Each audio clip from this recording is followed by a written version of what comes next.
right, so time for us to get into the plug right here on the AM Club. And I do know there's been conversations and there's been a lot going on, people hitting us up saying, okay, so when are you guys even touching on this whole story?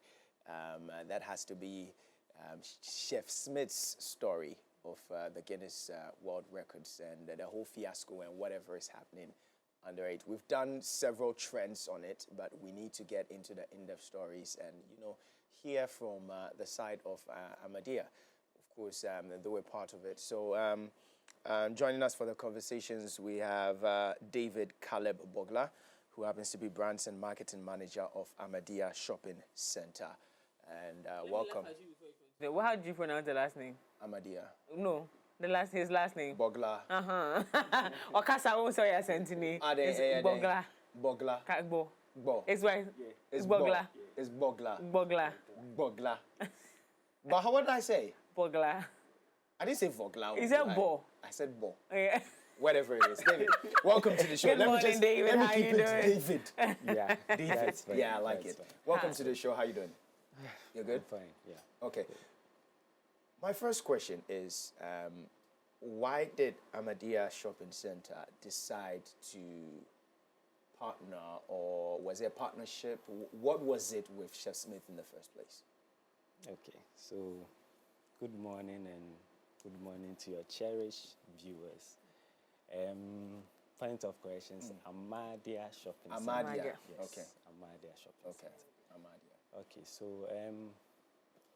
basically, Chef Smith came to the shopping center around a week to 31st of January that he needed space, you know, to organize this whole Cook-A-Thon thing. So that was Nana Bro brought him to my office that this is what they want to do, so we should facilitate it. And I was like, okay, that's fine. If he needs space, we have a lot of space. So he chose somewhere around the car park, you know, to use it for the whole Cook-A-Thon thing. So fast forward around the 31st of January, that was the next day being the start of the Cook-A-Thon. He came back, okay, sorry, prior to that, I think 3 days to the Cook-A-Thon, he came back saying that where he wanted to use for the whole event wasn't fit enough according to the Guinness, you know, standards. So he requested for another space that was on the right. That's our electronic shop. So they came back and they were like, "You are supposed to use the electronic shop for this Cook-A-Thon." I was like, "What? That means, you know, taking everything out, closing down the whole place for more than a month, and that's huge." Because that place fetches a lot of money, and we are now going to close it to do this Cook-A-Thon thing. I thought it was too huge.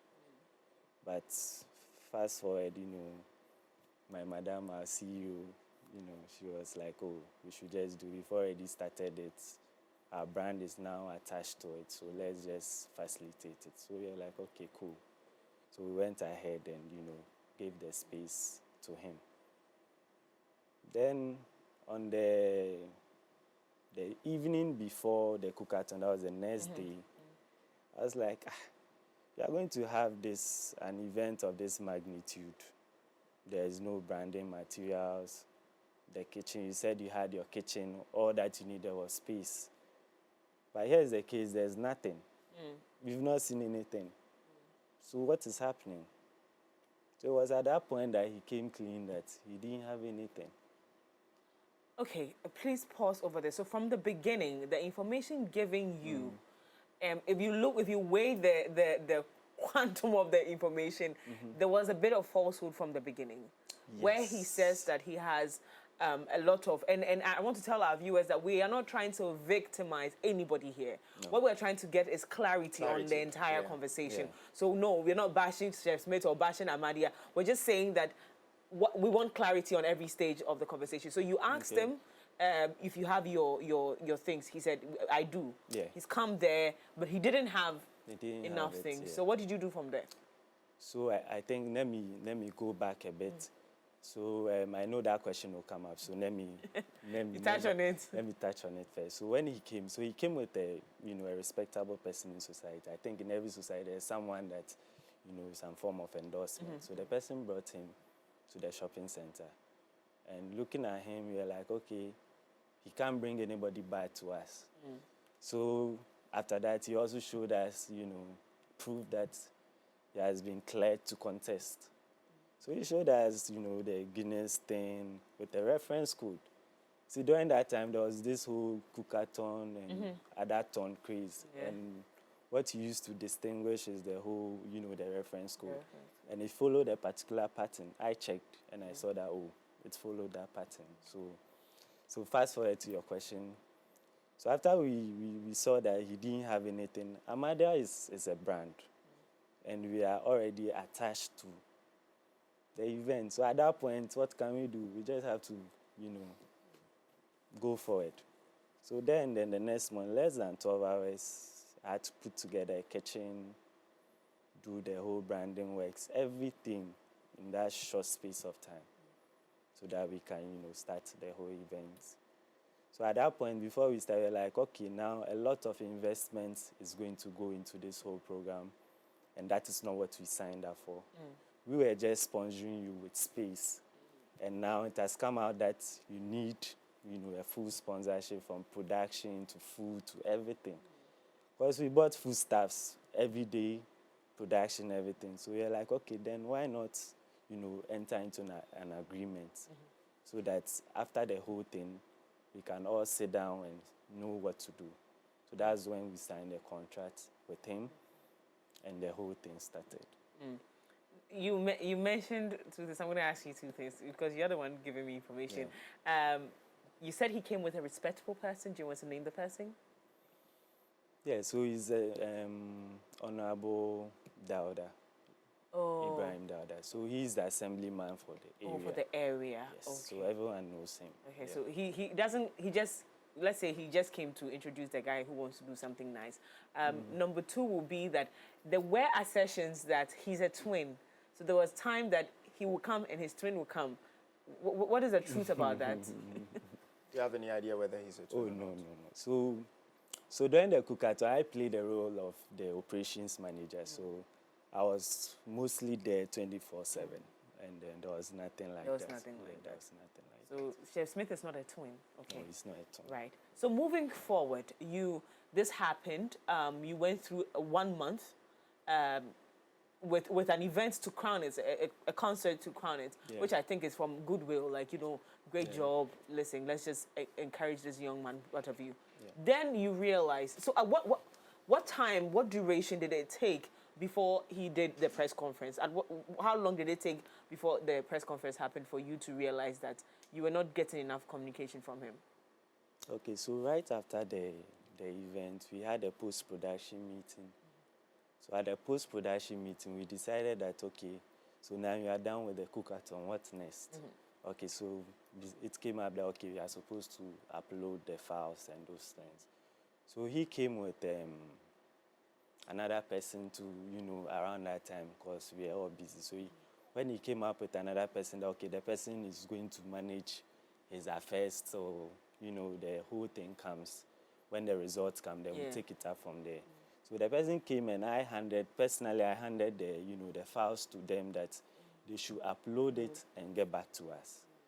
So fast forward, they called that, they've uploaded the files, but they want to do a press conference or something to tell the people that they've uploaded. And I was like, it's not necessary. Let's just wait. If the approval comes, then we can do a press conference to that effect. So that is what we decided on. So, there were communication between us for some time. So it got to a point, communication was lost. So that fateful day. So he called me personally on the Tuesday. He called me on the Tuesday that, Mr. David, by God's grace, Guinness has acknowledged me, and, we've got the crown and what. I was like, that's nice. That's great news. So send me the certificate and the email to show that this thing is, true and stuff. Yeah, authentic. Yeah, authentic. And he was like, oh, he will send it to me. So right after the call, he sent me a certificate. And I looked at it, I was like, okay. And I called him back and I was like, okay, send me the email to show that, this thing is authentic. And he was like, oh, they are having a press conference later in the afternoon at 2 p.m. I was like, how? Because immediately he told me, I called, management to tell them that, oh, this thing has come out. And everybody was happy. So we are even thinking of ways and means, to do something big, Yeah, we are very happy. Then you call me to tell me you have a press conference at 2 p.m. I was like, no, he should hold on. I want to meet personally with him so that, we take things from there. But he shouldn't rush to do anything. So right after that conversation, he didn't pick my call again. So I was like, no, there's something wrong. So that was when I called, Nana Bro, that, no, I feel something is wrong. And this and this and this. So let's go to the venue. Let's try and get clarity about whatever is happening. So that at the end of the day, we know what we are doing. Because our brand is attached to his. So if anything goes wrong, it affects us. So that's why we went to the venue. So when we got to the venue, he had a new set of team around him. So we spoke to them, okay. Please hold on. Okay. The new set, so you had no idea as to any of the members there? Not one. Not even one Not person. a single member. Wow. Okay. So I spoke to his manager, his new manager, that, okay, we are from Amadia. So this and this and this, we have this kind of contract with him that's, forbids him to do certain things. And here's the case, he didn't honor us or give respect to us by even coming personally to us to tell us that, okay, you've been successful with your attempts and what's the way forward. But you rush into, organizing a whole press conference. So we told the manager that we don't have a problem with the press conference, but we want to authenticate whatever you are come to present to the general public. Why did you think that it wasn't authentic? Why? Because when he sends the thing, I do branding and stuff, so I'm into this whole printing stuff. So when I saw the thing, it was a document file. And when I open it, normally for a document file, when you open it, it's not even supposed to pixelate. But here's a case when I blew the thing up, the thing was pixelated. I was like, oh, how can send something of this low quality? So that was the first, red flag. Okay. The second red flag was the whole, dodgy thing about inconsistency in about sending me the email to show. Yeah. So those two red flags was enough to tell me that no, something fishy is going on. So we went there to, authenticate. But these people were like, oh, no, the thing, if anything, let them finish with the press conference before. I was like, no. So then Abu was like, no, we can't let them go on. They didn't listen to us. So at a point, the manager had to call security on us. So we were pushed outside. Oh. Yes, so we were pushed. I think there are some videos that show us, there were some security guys around us, policemen and stuff. We're straight because they said we were threats to the, the whole thing. I was like, wow, this is where it has gotten to. You people didn't have any form of issue before then? There wasn't any There was issue. no bad blood? It was all good vibes before that day? No. Okay, so there was no reason for you to be pushed out? Even in the worst case scenario, we did everything for you. So even if what issue? How much would you say was that? I know it's something that Amadia might not want to disclose, but can you give us an idea of how much you spent on sponsoring Chef Smith's? It's serious. It was really a huge budget, and your production guys, we paid production for 1 month, 6 days. The camera was never turned off. So that alone is a budget. Give me on a its figure own. now. It's over 500,000. Over 500,000 Yeah. Ghana cedis was Yeah. invested in this. Yeah.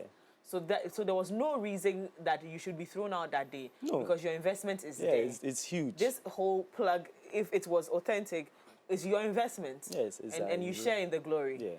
Okay. Now after that, after that happened, after you were thrown out, you invited police. Yes, You invited so, the police, yeah, we yes. invited the police. So the main idea was to bring in the police to calm nerves and also invite, like, to stop the press conference and also invite the parties so that we have a negotiation to know that, okay, what you are doing is right or is wrong. Then we see the way forward. So that is why the police was there. So when the Not to come and intimidate him. No, no. So when the police got there, they've already finished with the press conference. Sir? So we're like, okay. So the police went in there to talk. That, okay, this and this and this and that. So like the whole scene was chaotic with the police and stuff. So the inspector was like, wait, the way the place is all messed up, let's just take the whole thing from, because La Palme is, Yeah. It's a very Yeah, prestigious. so It's it a has been proceed- to be taken to the police so station. it has to be taken to the police station so that we resolve the issues there. Yeah. So that is why we moved from La Palme to the police station. So when we got to the police station, we all wrote our statements, like what happened and stuff. So when it got to, Chef Smith was not there. So it was his manager. He wasn't taken to the police station No, immediately. we couldn't find him. Oh. At the time, no, let me get this straight. At the time that you got to La Palme with the police, Yeah. Chef Miss, he wasn't. He wasn't there. So it was false news that you carried him from. No, we from didn't La carry Palme. him. You didn't. We didn't. Okay, so that's clarity. You didn't so, pick him up. So we didn't pick him up. I think that the last time we saw him at the venue was when we wanted to speak to him, and his manager was preventing us from speaking to And him. called was it. security on you. And called security Okay. on us. That was the last time. But we didn't pick him up from La Palme. We went from La Palme. With his manager. Myself, Nana Buru, and one person of money. We picked the security. So we all went to the La Police station to talk. So when we got there, and we were like, we started talking. And we were like, we are speaking to someone we don't even know from the very first day. The person we know is Chef Smith. And here's the case, the person is not here. And his manager was like, no, if anything, he speaks for Chef Smith. So if anything, we should speak to him. And you're like, we should speak to you about what? Because we don't even know anything about this whole arrangement. So before we speak, you have to produce Chef Smith. Then we take it from there. So it was there. He was, acting, bossy. He wants to speak to his lawyer and all those things. So that was when the police said, okay, if you want to speak to your lawyer before you write a statement, then wait. If your lawyer comes, then, So it was there, and then the inspector was like, okay, so now produce Chef Smith so that we can go on with the negotiation. So it's around, for like 1 hour, he was just, making calls and stuff. So finally, Chef Smith came, and they were like, okay. He came himself Yes. to the police, to La Police station. To the La Police station.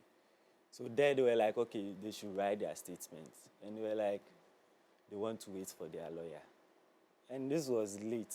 So they're like, okay, we have written our statement. So when they feel like writing their statement, they let us know. So we left them at the station. Yes. Yes, and I But think when he got there, what was the scene like? Did you people try to, what's off? Or it was Oh, no. It was, I didn't even get close to him. It was, it's happened. I think it was overwhelming too. Yeah, it was surprising. Oh, right. Like, yeah, it was surprising. So Because we invested a lot in you, like, and it's crazy. Because we are cooking for more than 200 people every day. Every day. That was breakfast, lunch, supper, in between meals, snacks, at dawn. Even when you pass there at dawn, you get food to Something to eat. Wow. And you know the current economic situation. Charity project. Yeah, it's crazy. So they eventually wrote their statements. Yeah, so they And then so at what point did the confession start? At what point did you start realizing that everything was a sham? Oh, just that day. So he just confirmed like everything I wanted to know. Did he say it from his mouth, or you just figured that this whole thing? No, at that point, he didn't say it from his mouth. But at that point, I had confirmed, like we had confirmed that, no, this whole thing was. Okay. So it was after that, information started coming in and, a whole lot Yeah, of all things. those information that was flying on social media with before the assistant chef came to speak and all of that, where did it come from? Did he open his mouth before that interview with my senior colleague or with every other person? At what point did people realize, or did he say from his mouth, or we realized that, no, again, there were people that wrote to Guinness World Record to authenticate, starting from Bongo Ideas. He wrote it first. I know some media, we wrote to them as well, and then they sent us an email. But when he was at the police station, did he say anything about it being a scam? No. In fact, even at the police station and the day after, they were still defending that. Yeah, they were still defending it that it was authentic. And had they written their statement when you came back to the police station? Yes, I think the next day, when we came back, They had written their their statement. statement. And with the statement too as well, there was nothing clarifying. I'm not privy to the statement, okay. so I can't David, really speak to we are here. Today is what, Tuesday, eh? Yeah. What is the state of the relationship between you and Chef Smith? That's Amadia, not you as an individual, because I know you did. Let's not talk about what you want to do to him. But Amadia as a company and Chef Smith, what's the state of the relationship right now?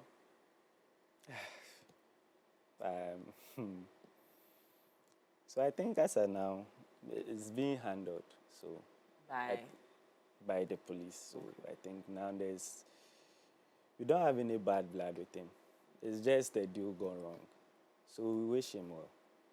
Are you ready to let go? Oh, we have. So you have let go. You are not going to collect the money from him. You're not going to. No. So as I said, now what he did was, is fraud, false pretense, and all that. So those things are punishable by law. Yes. So now, it's not about Amadi anymore. It's about the state, the state and him. So you as Amadia, you've let go. As far as we don't have any issues with him, it's just like helping someone and the person pays you with evil. So we move on. I couldn't pass through, I'll be honest. I couldn't taste the food. I didn't taste the food, but could you confirm that he's indeed a good cook? You see, that particular aspect of the whole thing. Like sometimes I sit down and it baffles me. I was like, he did the thing. Like, as for no jokes aside, he can cook. He can cook. He's good. Oh. He's good.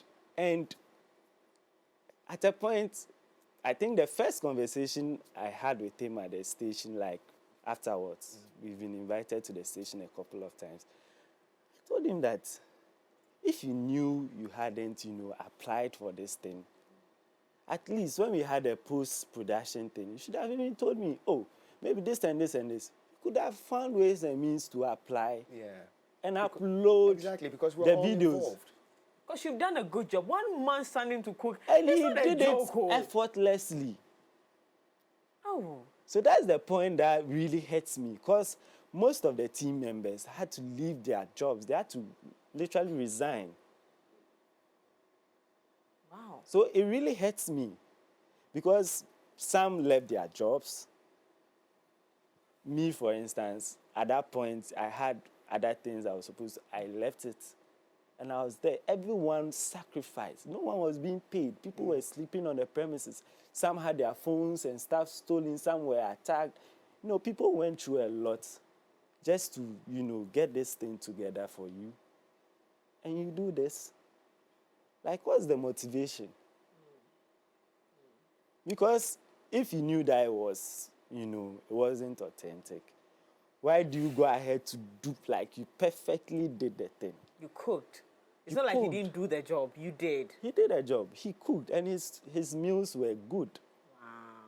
And the presentation, you could see some of them on social media. It was on point. The presentation, everything.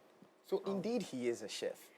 So then, one of the things that, before we wrap up this conversation, because we get where we are at. So when they apologized, what did you feel? How did you feel about the apology? You see, it gets to a certain point in life when people come out like that to apologize. There's nothing you It can do. doesn't mean anything to you. Because he can't pay the money, first off. Secondly, he has come out to apologize.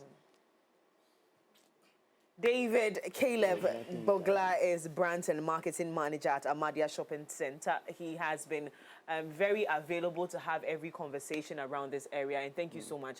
We know that it's intense on the company one and on you as an individual who spent your time believing in what was happening. It would have taken a bit. I felt it when you were like, "There's a lot." It was a lot. It was overwhelming. So we're very sorry, but then again, it has happened, and I'm glad that you, Paul, have actually looked at it on a bigger scale and say that, listen, we're letting it go, and the law should take its rightful course. Wherever Nana Boro is, also we send our love to him. We haven't heard much from him, but I know that in these seasons, you don't want to let someone like that come and talk, because anything he says can have an effect also on him, because again, his sister is in the middle of this, and that's a lot of money spent. David, thank you for coming. Thank you. Thank you so much. Thank you so much for coming. And we also want to extend our heartfelt plea also to the whole company with whatever has happened. I mean, when this happened, I was just like, okay, so if there's a brand out there or an individual, somebody who wants to even come back to Amadia to do something, how would they even react towards it? This spoils the chances of others. But we hope not. We hope not. We'll just plead because in this creative space, I mean, we need help. We need help. So if you're coming in to help us, well, we just pray that you keep on giving us that help. Anyways, thank you so much for being part of the show right here. Thank you. My name is Kojo Dasabro off camera. Make sure you do join us online. Of course, it's MX24GH. We'll see you same time tomorrow. My name is Miriam Udwa Kumensa. We're back tomorrow from 7 a.m. to 10 a.m. right here on the show.